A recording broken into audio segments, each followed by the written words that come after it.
Hello, welcome to another wonderful Wednesday. I have so many exciting tips for you, and you guys have been writing in with a vengeance. This week, I've gotten over 10 questions, so we're going to dive in, get as far as we can go, and wish me luck. Okay, so let me kick it off with a little anecdote, because this morning was my kids' summer camp talent show.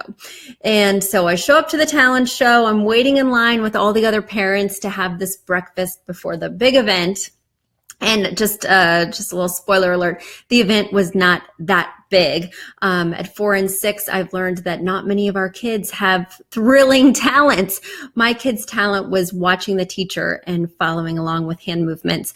I wasn't super impressed, and I don't think there were any talent scats there because no one approached me afterwards to learn more about my very talented in their own way children. Anyway, I digress. So while I was standing in line, waiting for bagels, waiting for fruit salad, one of the moms behind me was talking business, talking design. And people ask me all the time design questions, and I love to answer questions, as you guys know. So she asked me a question that I get all the time. And I told her, this is a very easy answer. I get this question all the time, but it's a little bit long for the breakfast line at the talent show. So I'll be sharing it on my Facebook Live and my podcast, but I did want to share it with you because, like I said, everybody's asking and the answer is easy. So Natalie, that's the lady's name who was asking me, was saying, I have so many ideas. There are so many things that I want to do with my living room. I go online, I see pictures. I really like a lot of them. And she was telling me I immediately have a reaction to the ones I like and the ones I don't like, but I seem to be attracted to lots of different styles. And my husband has a very hard time visualizing. So between the two of us, we just feel stuck. Believe it or not, Natalie, I experienced the very same situation when I moved into my dream house 2 years ago. I felt so much pressure. For the first time, I was going to be staying in a place for more than 5 years. I was going to be really emotionally, financially, and time-wise committing to this space. So I felt that there was a lot on the line. And as a designer, I regularly work in every style. When I started designing, my style was very loud, very bold in terms of colors and patterns, mod or mid-century modern. A fusion of those two styles would have really summed up what I love to look at and what I love to live in. But since then, I've designed 1,500 spaces. Everything from traditional to steampunk to beachy to eclectic to bohemian. And I can really appreciate so many of those styles. So when it came time for me to lock in, for me to pick for my own home, I must say I felt some paralysis. I wasn't sure which way to go. And what I think is the most important thing is finding an inspiration image. So in my head, I like lots of different spaces that have lots of different qualities. But when I get down to looking at pictures, I can narrow it down pretty quickly. And it sounds like you can too, Natalie. You mentioned that you have an immediate reaction to things that you like and things that you don't. So I would suggest that you start a Pinterest page and include those things that you had immediate positive reaction to. Don't filter yourself. Just go through House, go through Apartment Therapy, go through our website at affordableinteriordesign.com, and just throw those things in your Pinterest file or on the board. Now you're going to have a whole bunch of things that you're reacting positively to. The next step is to consult with the other person living in your home. And I do not mean your husband. The other person living in your home besides you and your family is the architecture. So my home is decidedly craftsman. There are leaded glass windows. There's a lot of stained glass. It's got chunky moldings. It's got 12-foot baseboards. It's got crown. So these are things I was thinking about when selecting my style. I wanted the home to be able to somewhat influence what was going to go in it. That being said, then the next person I consulted was my spouse. So I whittled down that Pinterest board to something that I felt could work well with the architecture in my particular home. And then I had him choose. What do you respond to? What looks to be comfortable for you? And then I will confess, this is a confession, after doing all that, I wanted to get one more opinion. So one of my friends and a designer who worked for me, Rachel, I had her approve my process all along. So I made the shopping list, I made the Pinterest boards, and I said, Rachel, I'm too close. I can't see this on my own. Which chandelier do you like best out of these 10? Rachel, which rug do you like best? I feel like I now have my vision. I have an image that I can emulate, but still I was getting stuck with those granular decisions. So that's where you call in that second pair of eyes, a professional pair of eyes, if you will, because sometimes you're just too close. But the other thing that you can think about, which I find really helpful, is once I found that set of core images that the three of us, me, the architecture, and my husband all responded to, I distilled it down into 2 words. So the 2 words, and you've heard me talk about this 2-word phrase, but the 2 words, the first word is how you want to feel in the space. It's the feeling, the emotion that you want to be associated with that particular room. The second word is a style. So in my case, the style was clear. I've always been a fan of mid-century. But then the feeling that I wanted people to have is I wanted people to feel like it was comfortable, cozy, but overall family friendly. I didn't want any sharp edges. I wanted lots of toy storage. I wanted those colors of the toys and board games to seamlessly work with the palette I selected. So I created that 2-word phrase. Family friendly being 1 word because it's hyphenated. Mid-century modern being my style word, again, hyphenated. And then whenever I was making those purchases, whenever I was about to click on those curtains or add those throw pillows to my cart, I asked myself, is it family friendly and or mid-century? And that also gave me a parameter so that I didn't go crazy, that I really stayed in my lane and created a cohesive space that, if I do say so myself, looks fabulous, Natalie. So I hope that helped and empowered you to start selecting a style for your space and running with it with confidence. And certainly if you're not feeling confident, maybe you'll see me again at another camp event and you can ask me more questions or stop by my storefront here in Dobbs Ferry. I love answering design questions, so keep them coming. My next question this week came from Vicky in Texas. Vicky wrote me, we will be moving into a new house soon, and your book and podcast have been amazing resources for helping us design our new rooms. Thanks, Vicky. Using your book and different online style quizzes, I typically fall under the transitional style. But looking at different example photos of transitional style, it comes across as dull or boring. Any advice to pull off a transitional style that is also fresh, fun, and a little quirky? Thanks, Vicky in Texas. So when you're thinking about your 2-word phrase, Vicky, the thing that sticks out to me is quirky transitional or fun transitional. Now, I agree with you that sometimes transitional can feel a little bit boring, can feel a little bit safe. So there are several easy ways to bring some fun and some boldness to your transitional style. The first way is through color. So add some unexpected colors. As you guys know, transitional is a combination of traditional style and contemporary style. So things that you're able to find today, not necessarily antiques, but that have a more traditional feel, like updated traditional, if you will. So that tends to be a lot of neutrals, a lot of muted tones like sages or wheat yellows, but you could fight that feeling. You could infuse it with bold colors like magenta or teal or plum, things that have a little bit more attitude. Rather than going with a navy that feels pretty safe, maybe you go with a strong Kelly green as opposed to emerald. So I think the color palette could really break you out of that blah feel. Another way that I would recommend getting a little bit frisky with your transitional is through patterns. So really take a leap with those patterns and do some that are large. Do some that are extra small. Don't just stay in that safe middle area, but rather push yourself so that they feel out of scale or big.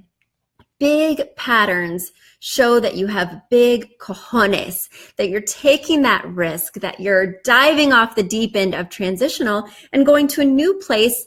And ultimately, you're going to get that wow factor reaction. When the friends come over from Dallas to have a dinner party, they're going to say, wow, Vicky, I love that you took this one step further. So color and pattern would be my top ways to really juice it up, turn it up, mix it up. There we go. All right. My next question came from Sally this week. Sally wrote me, "Hi, dear Betsy. I live in the Middle East and I love your podcasts." Guys, my podcast, as you know, Big Design, Small Budget. Thank you so much. Feel free to leave a review if you feel the same way that Sally does and you are loving it. But Sally goes on to say, recently I bought an apartment near the beach and I love it. And I want to do a complete renovation, including the bathroom and kitchen. It's 90 square meters altogether and it's good enough for me, and I may have guests as well. We'll see. I appreciate it if you advise me on paint color and other designs for a beach flat. Thanks and keep up the good work, Sally. So Sally, around this time of year, I design a lot of beach flats. My team and I are getting lots of calls from people in Montauk or the Hamptons. They want their space to be fantastic, but they worry because beachy spaces can be a little cheesy.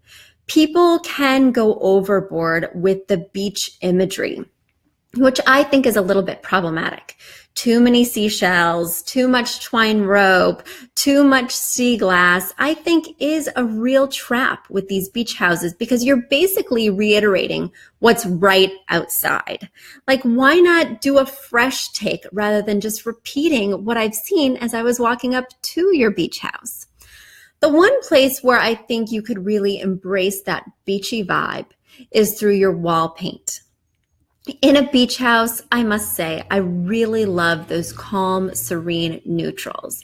Be it a sandy grayish, which is a gray beige fusion, be it a warm blue that feels soft and like a windy whisper. Do you love that? Windy whisper. That could be Benjamin Moore's new color. But just something that feels quite muted, much like the Gossamer by Benjamin Moore behind me. Got my little buddy outside. Excuse me, guys. When you have a storefront, people stop by, and I have the best little buddy from up the road. She's about 5 years old, and she never fails to wave at me every time she passes by. So sorry for my distraction, Sally.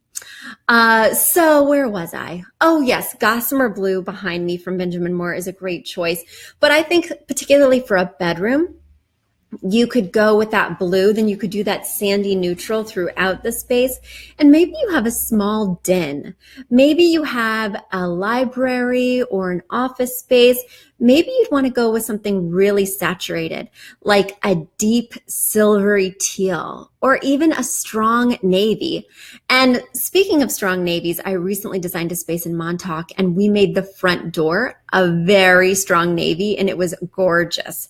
But then last year I did a place in East Hamptons and we made the door sunshine yellow.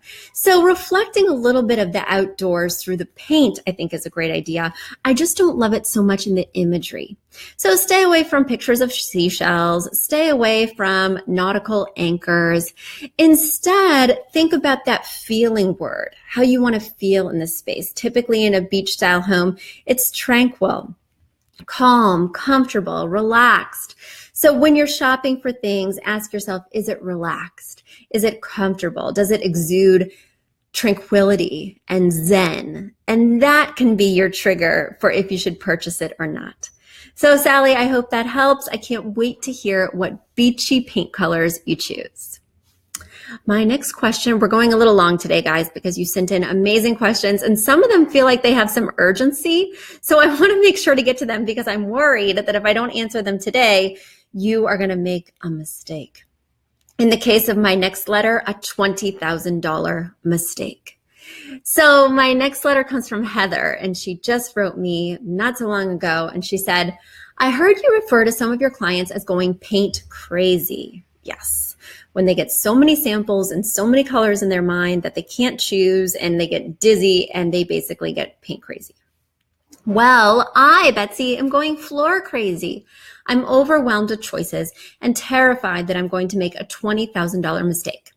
My husband and I bought our house with the expectation that we would be installing new floors. The main floor has hardwood in half of the main floor and carpet that smells of pet urine in the other half of the main floor, the stairs, and on the second floor. I just don't know what to pick. My interior designer is disappointed that we don't want more hardwood or more carpet. I love the look of hardwood, but it scratches and is susceptible to water damage. I also like the comfort of carpet, but I absolutely loathe wall-to-wall carpet because, especially with pets, they are never clean. Our lifestyle is active. We have no children but 2 active dogs that scratch the floor and track in dirt and snow. We need a floor that is scratch-proof and waterproof. Tile fits the bill, but it's cold and hard and not often used in a living area, so we don't want that. It seems the newer water-resistant laminates and vinyl plank floorings are what we are left with. I wanted to do the whole house in this flooring and get some great area rugs, but installers are telling me that the vinyl flooring does not install well on the stairs. Betsy, what are we going to do? All right, Heather, when I have a tough decision, in fact, when I have any design decision, the thing that I do is process of elimination. So I list all the possible options that would work in this space, and I cross them off one by one. So let's start with the one that we absolutely know will not work: carpeting. You have pets. Wall-to-wall carpeting would be a nightmare, even if they're not naughty like the last homeowners, even if they're not going to urinate on the carpeting. Accidents happen, barf happens, and I just don't think it's going to be a good idea for you with these active dogs. In fact, I don't like wall-to-wall carpeting with anybody with any pets. So let's cross it off the list. No wall-to-wall carpeting. That leaves us with hardwood, tile, vinyl, or laminate. The installers have told you that the vinyl is not going to work on the stairs, and you have stairs. So that is crossed off the list. We are not using vinyl. And as somebody who has vinyl in my basement, it's perfectly fine. Does it look luxe or chic? Not really. Is it functional and easy to clean? Yes. So I think in your main living space, it just wouldn't be ideal. Now, I have a question that you didn't answer in your note, which is fine, but are you thinking about resale value? You just bought, but when you're making a decision like the flooring, something that you won't redo for years and years and years, then you want to be strategic about it, because if this is just a 10-year home, then what you choose will impact the next homeowner. If it's 15 to 20 years, we'll just do whatever you want, because they're going to be ruined by the time that next person is ready to move in anyway. So I love the idea of doing hardwood, and there are hardwoods that are more durable than others, including oak, cherry, maple. But no matter which hardwood you get, that water resistance is not there. Even with a strong urethane sealant, you're still not going to get that absolute water impermeability. It sounds like you just don't want hardwood, and it's the more expensive of all the options you listed. It also sounds like you just don't want tile. I was thinking that tile could be a good solution for you, but it is cold, and unless you live in areas that get a lot of moisture and humidity, like Florida or like some of those southern states, tile just may not feel like it's native to your region. And of course, most people don't want tile in areas where it's not native, so it would negatively impact your resale value. That leaves us with laminate. And there are lots of good laminate options, and I think that's the one you should be exploring. It's not going to be ideal for resale value, so keep that in mind. Most people are not going to say, wow, laminate, so exciting. But it sounds like it's really going to work for you and your family. And by process of elimination, it's either that one or hardwood. Let's keep it real. So I hope that helped, Heather, and hopefully now you have the confidence to go back to your designer and say, I know what I want to do. But guys, whenever you're feeling stuck with these big design decisions or even small design decisions, I always ask myself, What are all the possibilities? What are all the possibilities of where the sofa could go in this room? Now, which ones can I eliminate that just don't make sense? That way, I always wind up with an answer that I'm confident about because I've thought of everything. I've mentally explored and ruled out every other option. And when you're systematic like that, you don't have those design regrets and you don't make a $20,000 mistake. All right, let's get to my next letter. Oh my gosh, guys, we are cooking with gas. My next letter comes from Millie. Millie wrote me, Betsy, I love your podcast. Energy meets authenticity, which leads to practical, useful advice. I love it. I'm a fan of your rules and I'm adopting them now as I approach the biggest design challenge of my life. We bought this home in a rural Denver suburb, only to realize that paint covers up what I think is lovely flagstone throughout the living room. A designer that walked through the house thought it may be Colorado buff sandstone, which personally I have never heard of. She attached a video and I looked through it. It doesn't necessarily help me understand better what's going on with that flooring, but the flooring was at one time stone and now it's blue, whether it was natively blue or painted blue. But I think she has fully established that that stone has been painted blue and it does look a little weird because her room is ginormous. So it's like this big room with blue stones and gray grout and it feels unusual. So I think it's Glidden premium exterior paint that was used to paint the stone. The room is going to be remodeled as well. I'm going to frame out the sunken floor in the living room so that it's all one level. I'm likely going to put wood where the carpeting is now. I feel the same way you do about wall-to-wall carpeting. Ick! I would love your ideas on how to use flooring in this room. Our wow piece will be a huge elk mount on the wall that opposes the large window. I'd love to create a cabin luxe vibe that fits into our Denver lifestyle. This is going to be our dream home and every room will be updated. The room next to the kitchen, which has medium toned hardwood in great shape, but circa 2000. What's the life of a wood floor? I need to search your archives, which I will tell you more about in a minute, Millie. What may work well with the flagstone? I hate the blue-gray color and the restorer is headed over today to inspect whether or not the paint can be removed. Or do I add a thin subfloor and lay all new wood ceramic tile across the entire space? Sunken living rooms are outdated, right? Wall color ideas? I like the warmer neutrals with the 10% color pop and I'm not scared of vibrant. So there's a lot of questions in this email. And I want to address them all. Let me get to the easy ones first. Yes, sunken living rooms are outdated. I think they can have some charm, but as you know, I'm a huge mid-century fan. So I love the idea of making it a quirky feature, but are they practical with older parents or older family members? Not really. Are they practical with kids? Not really.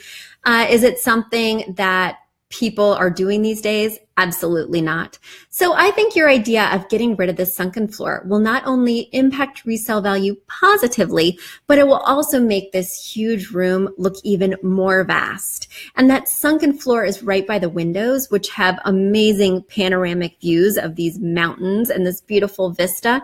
So by sinking down, you're kind of missing that. So I love your idea of getting rid of the sunken floor. The thing I don't like is that you were going to put hardwood where the sunken floor was, and then the rest of the floor would potentially remain stone or another texture. My problem with that is it's going to look like a dance floor at one of those wedding reception halls where the dance floor is wood and everything around it is a different texture. I think that is conspicuous and awkward. So let's really play up how big this space is going to be by doing all one flooring throughout. Can I just share a pet peeve with you? Well, I'm not even going to ask. I'm sharing a pet peeve with you. One of my pet peeves that I was just discussing in Scarsdale with a client the other day is when people have hardwood and then they abut it. In other words, you have hardwood in your kitchen and you mentioned the dining area. My client had hardwood throughout the living space. So in the kitchen, what he was going to do is wood textured and looking tile. That bugs me. That really bugs me. Now, I'm not against wood textured, wood appearance tile, But what bothers me is when the two meet. I don't want you to be comparing real wood and fake wood. I like the idea of using these fake wood tiles in certain areas. Like I mentioned, places where tile flooring makes more sense, or even in a basement where you may not want to do wood for a number of reasons. But I don't like faux wood touching real wood in the case of tiles. I was looking at this big space, and my first thought would be, if you can save that beautiful stone and remove that weird blue paint, you should do so. If you can't, I am not sure that hardwood is the best solution here. And it's not because you have wood in the kitchen or the dining area. It's because the ceilings, which are vaulted and huge and amazing, are all wood, and they're stained a wood tone. That would be a lot of wood to be sandwiched between the top and the bottom, unless you wanted to create that sort of cabin vibe, in which case I would lay down wood flooring that's the same stain as the ceiling. If you wanted to, you could do it like a shade or two lighter than the ceiling, but the same color, just a lighter shade. So that way it has a little bit of a difference. The ceiling's quite dark, so I don't recommend going darker than that, or else you'd have a really deep floor. So it's either wood flooring with the same color stain or a slightly lighter stain than the ceiling. Now, the other option is to do large format ceramic tiles, which I think could look nice here, but I don't know if this is just a wide angle lens or what, but this room is gigantic. So that's a lot of tile. I'm not sure how I feel about that, but certainly you're going to layer on a lot of rugs, which you've already mentioned, and which I definitely condone. So that bodes well for a large format tile selection. I could see doing like 24 by 24, or if you wanted to make it feel more modern, I'm not sure of your specific style, but you could do large rectangles. So that's interesting. I would not do wall-to-wall carpeting. You don't like it, ick. I don't like it, ick. It may look dated. If it gets stained, it's going to be hard to conceal that stain. Certainly you can't divide up this area with large area rugs if you already have carpeting on the floor. It's not ideal to layer a rug over carpeting because it won't sit flat. That you can't have a rug pad, and so the edges will come up, it will bubble. It's just not a perfect scenario. So I think we're talking wood or ceramic tile, and, potentially trying to save the stone. Now, another option that people don't often consider is concrete flooring, which with such a large floor could really be a fun solution for this space, but it depends on your style. So hopefully your style is quite modern, or even a little bit industrial, or very, very mid-century, because if it's more transitional or traditional, it really won't go. So if we're just keeping things open, if I lived in this space, which when I'm facing a really, really tough design decision, and I've done my process of elimination, I've asked my friends and fellow designers, now I need to search my own soul for a client, I always ask myself, what would I do if this were my space? I can remove myself from the situation since I'm not going to live in this beautiful Denver home. And personally, what I would do, not only for resale value, but also just for flexibility, is probably to continue the wood from the kitchen and dining room, but just have that restained and do either the same shade as the ceiling or one or two shades lighter. Ceramic tile just isn't my bag because it doesn't always feel very warm and cozy. And I love that this could be your cozy Denver cabin dream home. So that's my 2 cents, Millie. I hope that helped. And guys, thank you for these delicious questions. I have even more, but they're going to have to wait until next week. Keep them coming. Betsy at affordableinteriordesign.com. Until next week, everybody, have a wonderful first week of August. Bye.